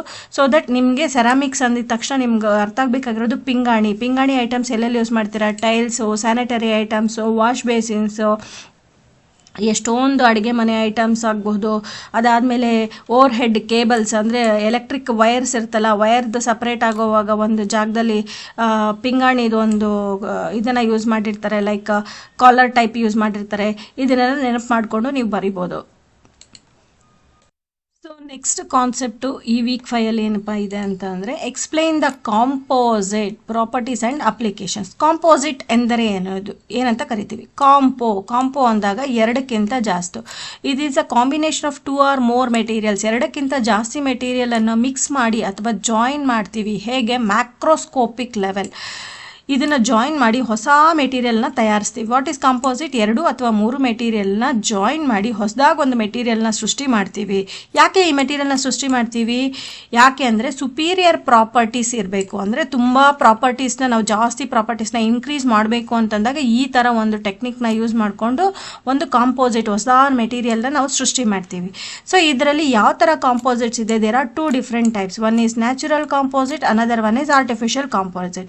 ನ್ಯಾಚುರಲ್ ಕಾಂಪೋಸಿಟ್ಗೆ ಉದಾಹರಣೆಗೆ ಏನಪ್ಪ ಅಂದರೆ ವುಡ್ ಅನ್ನೋದು ನ್ಯಾಚುರಲ್ ಆಗಿ ಬರುವಾಗ ಗಟ್ಟಿಯಾಗೇ ಇರುತ್ತೆ, ಬಟ್ ಆದರೆ ಎಲ್ಲ ವುಡ್ಡು ಗಟ್ಟಿ ಇರೋದಿಲ್ಲ. ಸೊ ಹಾಗಾಗಿ ನಾವು ಎಲ್ಲ ವುಡ್ನ ಗಟ್ಟಿ ಮಾಡೋದಕ್ಕೆ ನಾವೇನು ಮಾಡ್ತೀವಿ, 2 ಅಥವಾ 3 ಥರದ ಒಂದು ಅಡೇಷನ್ ಆಗ್ಬೋದು, ಇಲ್ಲ ಬೇರೆ ಮೆಟೀರಿಯಲ್ ಆಗ್ಬೋದು, ಜಾಯಿನ್ ಮಾಡಿ ಅದನ್ನು ಗಟ್ಟಿ ಮಾಡ್ಕೊಳ್ತೀವಲ್ಲ, that is called composite. Artificial composite ಅಂದಾಗ ಇಲ್ಲಿ ಯಾವ ಥರ ಡಿಫ್ರೆನ್ಸಿಯೇಷನ್ ಇರುತ್ತೆ? Fibre reinforced composite, structural reinforced composite, metal matrix reinforced composite, sandwich panel, cement, concrete, plywood, ಎಷ್ಟೊಂದಿದೆ. ಯಾವುದಾದ್ರೂ 3 ನೆನ್ಪಿಟ್ಕೊಳ್ಳಿ. ಸೊ ಈ ಒಂದು 3 ಯಾಕೆ ಯೂಸ್ ಮಾಡ್ತೀವಿ ಅಂದರೆ ಆರ್ಟಿಫಿಷಿಯಲ್ ಅಂತಂದಾಗ ನಾವೇ ಸೃಷ್ಟಿ ಮಾಡೋ ಅಂಥದ್ದು. ಇವಾಗ ಸಿಮೆಂಟ್ ಅನ್ನೋದೇನು ನಾವು ಸೃಷ್ಟಿ ಮಾಡಿರೋಂಥದ್ದು, ಅದು ನೇಚರಲ್ಲಿ ಬರೋದಲ್ಲ. ಅದರಲ್ಲಿ ಎಲ್ಲ ಥರದ ಪೌಡರ್ಸ್ನೆಲ್ಲ ಮಿಕ್ಸ್ ಮಾಡಿದಾಗ ನಮಗೆ ಸಿಮೆಂಟ್ ಪೌಡರ್ನ ಮಾಡಿರ್ತೀವಿ. ಅದೇ ಥರ ಮೆಟಲ್ ಮ್ಯಾಟ್ರಿಕ್ಸ್ ಕಾಂಪೋಸಿಟ್ ಅಂದಾಗ ಒಂದು ಮೆಟೀರಿಯಲ್ ಅಂತಂದಾಗ ಡೈರೆಕ್ಟ್ ಮೆಟಲ್ ಇರುತ್ತೆ, ಒಂದು ಸ್ಟೈನ್ಲೆಸ್ ಸ್ಟೀಲ್ ಅಂತ ಇಟ್ಕೊಳ್ಳಿ, ಡೈರೆಕ್ಟ್ ಮೆಟಲ್ ಇರುತ್ತೆ. ಆ ಸ್ಟೈನ್ಲೆಸ್ ಸ್ಟೀಲಲ್ಲಿ ಯಾವುದೇ ಥರದ ಒಂದು ಪ್ರಾಪರ್ಟೀಸ್ನ ಇನ್ಕ್ರೀಸ್ ಮಾಡಬೇಕು, ಫಾರ್ ಎಕ್ಸಾಂಪಲ್ ಯಾವುದೇ ಒಂದು ಹಾರ್ಡ್ನೆಸ್ ಇನ್ಕ್ರೀಸ್ ಮಾಡಬೇಕು, ಸ್ಟ್ರೆಂತ್ನ ಇನ್ಕ್ರೀಸ್ ಮಾಡಬೇಕು ಅಂದರೆ ಇನ್ನೊಂದು ಏನೋ ಒಂದು ಮೆಟೀರಿಯಲ್ನ ಆ್ಯಡ್ ಮಾಡ್ತೀವಿ. ಯಾವುದೋ ಒಂದು ಅಲಾಯ್ನ ಆ್ಯಡ್ ಮಾಡಿ ಆ ಮೆಟಲಲ್ಲಿ ಏನಾಗುತ್ತೆ, ಸ್ಟ್ರೆಂತ್ನ ಇನ್ಕ್ರೀಸ್ ಮಾಡ್ತೀವಿ. ಅದನ್ನು ನಾವು ಮೆಟಲ್ ಮ್ಯಾಟ್ರಿಕ್ಸ್ ಕಾಂಪೋಸಿಟ್ ಅಂತ ಕರಿತೀವಿ. ಓಕೆನಾ? ಇದು ಆರ್ಟಿಫಿಷಿಯಲ್ ಅನ್ನೋದು ಉದ್ದೇಶ ಏನು ಅಂದರೆ ನಾವೇ ಸೃಷ್ಟಿ ಮಾಡುವಂಥದ್ದು. ಫೈಬರ್ ರೀಇನ್ಫೋರ್ಸ್ಡ್ ಕಾಂಪೋಸಿಟ್ ಅಂತಂದಾಗ, ಫೈಬರ್ ಅಂತಂದಾಗ ಏನಾಗುತ್ತೆ ನಿಮಗೆ ಗೊತ್ತಿದೆ. ಫಾರ್ ಎಕ್ಸಾಂಪಲ್ ಜೂಟದು ನಾರು ಬರುತ್ತಲ್ಲ, ಆ ನಾರನ್ನೆಲ್ಲ ಹಾಕಿ ಅದಕ್ಕೆ ಒಂದು ಮೆಟೀರಿಯಲ್ ಯಾವುದಾದ್ರೂ ರೆಸಿನ್, ಎಪಾಕ್ಸಿ ರೆಸಿನ್ ಕರಗಿಸಿ ಈ ಥರ ಹಾಕಿದಾಗ ಏನಾಯಿತು, ಒಂದು ಮೆಟೀರಿಯಲ್ ಆಯಿತು. ಬರೀ ಎಪಾಕ್ಸಿ ರೆಸಿನ್ನ ಮಾಡಿದಿದ್ರೆ ಅದು ಸ್ಟ್ರೆಂತ್ ಇರ್ತಾಯಿಲ್ಲ. ಆ ನಾರು ಹಾಕೋದ್ರಿಂದ, ಫೈಬರ್ ಹಾಕೋದ್ರಿಂದ ಏನಾಗುತ್ತೆ, ಅದಕ್ಕೆ ಗಟ್ಟಿ ಜಾಸ್ತಿ ಇರುತ್ತೆ, ಸ್ಟ್ರೆಂತು ಜಾಸ್ತಿ ಇರುತ್ತೆ. So that is just an example to make you understand fibre reinforced composite. ಓಕೆನಾ? That is called artificial composite. ಇದರಲ್ಲಿ ಒಂದು 3 ನೆನ್ಪಿಟ್ಕೊಳ್ಳಿ, ಇದರಲ್ಲಿ 2 ನೆನ್ಪಿಟ್ಕೊಳ್ಳಿ. ಸೊ ದಟ್ ಕಾಂಪೋಸಿಟ್ ಅನ್ನೋ ಒಂದು ಕಾನ್ಸೆಪ್ಟು ನಿಮಗೆ ಗೊತ್ತಾಗುತ್ತೆ. ಸೊ ಏನಪ್ಪ ಕಾಂಪೋಸಿಟ್ ಅಂತ ಅರ್ಥ ಆಯಿತು. ಕಾಂಪೋಸಿಟಲ್ಲಿ ಇರೋ ಗುಣಗಳು ಏನು, ಅದನ್ನು ಎಲ್ಲಿ ಬಳಸ್ತಾರೆ ನೋಡಿ. ಕಾಂಪೋಸಿಟ್ ಏನಕ್ಕೆ ಯೂಸ್ ಮಾಡ್ತೀವಿ? 2 ಮೆಟೀರಿಯಲ್ ಏನಕ್ಕಪ್ಪ ಕಂಬೈನ್ ಮಾಡ್ತೀವಿ? ಟು ಇನ್ಕ್ರೀಸ್ ದ ಸ್ಟ್ರೆಂತ್ ಜಾಸ್ತಿ ಇರಬೇಕು, ಮತ್ತು ಸ್ಟಿಫ್ನೆಸ್ ಇರಬೇಕು with respect to the weight ratio. Stiff ಅಂದರೆ ಗಟ್ಟಿಯಾಗಿ ಇರಬೇಕು. ಜೊತೆಗೆ it should be good wear and the corrosive resistance. Wear ಸವಿಲೂಬಾರ್ದು, ತುಕ್ಕು ಹಿಡಿಬಾರ್ದು. ಅದಾದಮೇಲೆ ಸುಪೀರಿಯರ್ ಮ್ಯಾಗ್ನೆಟಿಕ್ ಪ್ರಾಪರ್ಟೀಸ್ ಇರಬೇಕು, ಸುಪೀರಿಯರ್ ಮೆಕ್ಯಾನಿಕಲ್ ಪ್ರಾಪರ್ಟೀಸ್ ಇರಬೇಕು, high resistance and thermal expansion, improve the toughness, fatigue resistance, and it is very costly also. So ಈ ಪಾಯಿಂಟ್ಸ್ನ ನೀವು ನೆನ್ಪಿಟ್ಕೊಳ್ಳಿ. superior magnetic, superior mechanical properties, improve the toughness, it is more costly. So ಇಲ್ಲಿ ನಾನು tick ಹಾಕಿರೋ ಪಾಯಿಂಟ್ಸ್ನ ನೆನ್ಪಿಟ್ಕೊಳ್ಳಿ. At least 5 points ನಿಮಗೆ ಬರಬೇಕು. So applications of composites ಎಲ್ಲೇ ಯೂಸ್ ಮಾಡ್ತೀವಿ? ಮ್ಯಾಕ್ಸಿಮಮ್ ಕಾಂಪೋಸಿಟ್ ಮೆಟೀರಿಯಲ್ಸ್ ಅಂದರೆ ಮೆಟಲ್ ಮ್ಯಾಟ್ರಿಕ್ಸಲ್ಲಿ ಯೂಸ್ ಮಾಡ್ತೀವಿ. ಯಾಕೆಂದರೆ ಮೆಟೀರಿಯಲ್ಲು ಬೇಗ ರಸ್ಟ್ ಹಿಡಿಯುತ್ತೆ, ಅಂದರೆ ತುಕ್ಕು ಹಿಡಿಯುತ್ತೆ, ಸೌದೋಗುತ್ತೆ, ಸ್ಟ್ರೆಂತ್ ಕಡಿಮೆ ಆಗಿಬಿಡುತ್ತೆ, ಅಥವಾ ಮ್ಯಾಗ್ನೆಟಿಕ್ ಪ್ರಾಪರ್ಟೀಸ್ ಇರೋದಿಲ್ಲ, ಇಲ್ಲ ಫಟಿಗ್ ಬೇಗ ಅಂದರೆ ಕಟ್ ಆಗಿಬಿಡುತ್ತೆ. ಈ ಥರ ಎಲ್ಲ ಪ್ರಾಬ್ಲಮ್ಸ್ ಇರೋದು ಮ್ಯಾಕ್ಸಿಮಮ್ ಅಂದಾಗ ಮೇನ್ ಈಸ್ ಮೆಟಲ್ ಮ್ಯಾಟ್ರಿಕ್ಸ್. ಹಾಗಾಗಿ ಆ ಮೆಟಲ್ ಮ್ಯಾಟ್ರಿಕ್ಸ್ ಎಲ್ಲೆಲ್ಲಿ ಯೂಸ್ ಮಾಡ್ತೀವಿ ನೋಡಿ? Gas turbines, engine parts, sports goods, ಅದಾದಮೇಲೆ storage battery, plate shells, cylinder pipes ಎಲ್ಲ ಮೆಟಲ್ ಆಗ್ಬೋದು ಅಥವಾ ಕಾಂಪೋಸಿಟ್ಸ್ ಆಗ್ಬೋದು, ಯಾವುದೇ ಆಗ್ಬೋದು. ಆ ಒಂದು ಮೆಟೀರಿಯಲಲ್ಲಿ ಸ್ಟ್ರೆಂತ್ ಜಾಸ್ತಿ ಇಂಪ್ರೂವ್ ಆಗಬೇಕಂದಾಗ ಯೂಸ್ ಮಾಡ್ತೀವಿ. Example park benches, furnitures, floors, roof, structural walls, ಇದೆಲ್ಲ ಕೂಡ ಸ್ಟ್ರೆಂತ್ ಜಾಸ್ತಿ ಇಂಪ್ರೂವ್ ಆಗಬೇಕು ಅನ್ನೋ ಜಾಗದಲ್ಲೆಲ್ಲ ನಾವು ಕಾಂಪೋಸಿಟ್ ಮೆಟೀರಿಯಲ್ಸ್ನ ನಾವು ಯೂಸ್ ಮಾಡ್ತೀವಿ. It is very very important for 5 marks question. So applications ಆದರೂ ಕೇಳ್ಬೋದು, ಇಲ್ಲ ಪ್ರಾಪರ್ಟೀಸ್ ಆದರೂ ಕೇಳ್ಬೋದು, ಇಲ್ಲ ಎರಡೂ ಜಾಯಿನ್ ಮಾಡಿ ಆದರೂ ಕೇಳ್ಬೋದು. ಸೊ 5 ಮಾರ್ಕ್ಸ್ ಕ್ವೆಶನ್ ಇರುತ್ತೆ. ಈ 5 ಪಾಯಿಂಟ್ಸ್, ಇದರಲ್ಲಿ ಒಂದು 5 ಪಾಯಿಂಟ್ಸ್ನ ನೆನ್ಪಿಟ್ಕೊಳ್ಳಿ. So you can write the answer. So pass ಆಗೋದಕ್ಕೆ ಈಸಿ ಇರುತ್ತೆ. ಯಾವುದಾದ್ರೂ 5 ಪಾಯಿಂಟ್ಸ್ನ ನೆನ್ಪಿಟ್ಕೊಳ್ಳಿ. ಸೊ ನೆಕ್ಸ್ಟ್ ಪ್ರಶ್ನೆ ಈ ರೀತಿ ಇದೆ. Explain the types of composite materials. So types of composites ಅಂದರೆ ನಾನು ನಿಮಗೆ ಡಿಸ್ಕಸ್ ಮಾಡಿದೆ. One is natural composite, another one is artificial composite ಅಂತ. ಸೊ ಇದರಲ್ಲಿ ನಾವು PMC ಅಂದರೆ polymer metal matrix composite, metal matrix, ceramics, ಅದಾದಮೇಲೆ carbon composite, natural fibre composite, ಅದೇ ಥರ ಹೈಬ್ರಿಡ್ ಕಾಂಪೋಸಿಟ್, ಇಷ್ಟು ಡಿಫ್ರೆಂಟ್ ಟೈಪ್ಸ್ ಆಫ್ ಕಾಂಪೋಸಿಟ್ಸ್ ಇದರಲ್ಲಿದೆ. ಸೊ ಇದನ್ನು ಎಲ್ಲೆಲ್ಲಿ ಯೂಸ್ ಮಾಡ್ತೀವಿ ಕಾಂಪೋಸಿಟ್ ಅಂದಾಗ ನಾನು ನಿಮ್ಗೆ ಹೇಳಿದೆ, ಈ ಪ್ರತಿಯೊಂದು ಮೆಟೀರಿಯಲಲ್ಲಿ strength, toughness, good wear resistance, corrosion resistance, good mechanical properties, ಎಲ್ಲ ಪ್ರಾಪರ್ಟೀಸ್ನ ಇಂಪ್ರೂವ್ ಮಾಡಬೇಕು ಅಂತಂದಾಗ ಆ ಮೆಟೀರಿಯಲ್ಗೆ ನಾವು ಏನೋ ಒಂದು ಮೆಟೀರಿಯಲ್ನ ಆ್ಯಡ್ ಮಾಡ್ತೀವಿ. ಮೊದಲನೇದು ಪಾಲಿಮರ್ ಮ್ಯಾಟ್ರಿಕ್ಸ್ ಅಂದಾಗ ಏನಾಯಿತು, ದಿಸ್ ಈಸ್ ಎ ಥರ್ಮೋಸೆಟ್. ಸೊ ಆ ಥರ್ಮೋಸೆಟ್ನ ಇಂಪ್ರೂವ್ ಮಾಡಬೇಕು, ಥರ್ಮೋಪ್ಲಾಸ್ಟಿಕ್ನ ಇಂಪ್ರೂವ್ ಮಾಡಬೇಕು ಅಂದರೆ ಲೈಕ್ ಗ್ಲಾಸ್, ಕಾರ್ಬನ್, ಕೆಲವರ್ ಫೈಬರ್ಸ್ನ ಅದರಲ್ಲಿ ಯೂಸ್ ಮಾಡಿದಾಗ ಏನಾಗಿರುತ್ತೆ, ಪಾಲಿಮರ್ ಮ್ಯಾಟ್ರಿಕ್ಸು ಇಂಪ್ರೂವ್ ಆಗುತ್ತೆ. ಹೇಗೆ ಇಂಪ್ರೂವ್ ಆಗುತ್ತೆ, light white, high strength, corrosion resistance ಯಾವ್ದು ಬೇಕೋ ಆ ಶೇಪ್ನ ಮಾಡ್ಬೋದು. Example car body panels, aircraft interior wings, helmets, sports goods, bicycle frame. So polymer ಮ್ಯಾಟ್ರಿಕ್ಸ್ನ ಈ ಥರ ಅಪ್ಲಿಕೇಶನ್ಸಲ್ಲಿ ನಾವು ಯೂಸ್ ಮಾಡ್ತೀವಿ. Next is metal matrix. Metal matrix ಅಂದಾಗ ನಾನು ಹೇಳಿದೆ ನಿಮಗೆ ನಾರ್ಮಲ್ ಮೆಟೀರಿಯಲ್ ಇರುತ್ತೆ ಲೈಕ್ ಅಲ್ಯೂಮಿನಿಯಂ, ಮ್ಯಾಗ್ನೀಷಿಯಂ, ಟೈಟಾನಿಯಂ. ಇದನ್ನೆಲ್ಲ ಸ್ಟ್ರೆಂತ್ನ ಇಂಪ್ರೂವ್ ಮಾಡಬೇಕು ಅಂತಂದಾಗ ಅದರಲ್ಲಿ ನಾವು ಯಾವುದೇ ಥರದ ಒಂದು ಕಂಪೋಸಿಟ್ಸ್ನ ಆ್ಯಡ್ ಮಾಡಬೇಕು like carbide, silicon carbide, boron, Al2O3 ಫೈಬರ್ಸ್ನೆಲ್ಲ ಯೂಸ್ ಮಾಡಿದಾಗ ಏನಾಗಿರುತ್ತೆ, ಸೊ ದೀಸ್ ಆರ್ ರೀಇನ್ಫೋರ್ಸ್ಮೆಂಟ್. ಇದ್ರ ಜೊತೆಗೆ ಮಿಕ್ಸ್ ಮಾಡಿದಾಗ ನಮಗೆ ಟೆಂಪರೇಚರ್ನ ವಿತ್ಸ್ಟ್ಯಾಂಡ್ ಆಗೋಕ್ಕಾಗುತ್ತೆ, ವೇರ್ ರೆಸಿಸ್ಟೆನ್ಸ್ ಆಗುತ್ತೆ, ಟಫ್ನೆಸ್ ಇಂಪ್ರೂವ್ ಆಗುತ್ತೆ. ಎಲ್ಲಿ ಯೂಸ್ ಮಾಡ್ತೀವಿ ಇದನ್ನು, engine parts, piston, bicycle frames, brake ರೋಟರ್ಸಲ್ಲಿ ಯೂಸ್ ಮಾಡ್ತೀವಿ. Next is ceramic matrix. So ceramics ಅಂತಂದಾಗ ಏನಾಯಿತು, ಸಿಲಿಕಾನು, AlO2 ಅನ್ನೋದು ಸೆರಾಮಿಕ್ಸ್.